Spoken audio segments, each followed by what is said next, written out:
Hi guys! Today we're going to talk about the proposition at and in.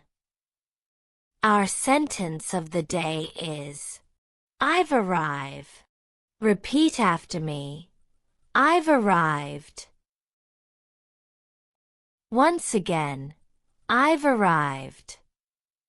Well guys, today we're going to talk about the prepositions at and in. But don't forget the phrase of the day. I've arrived. Okay, guys. Well, at and in. How to use them with the sentence I've arrived.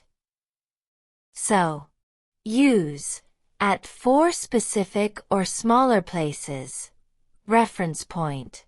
For example, I've arrived at school. Repeat. I've arrived at school. Right. So, use in for cities or countries. For example, I've arrived in Paris. Repeat. I've arrived in Paris. Right. So, home, how would you say it? I've arrived in home? I've arrived at home?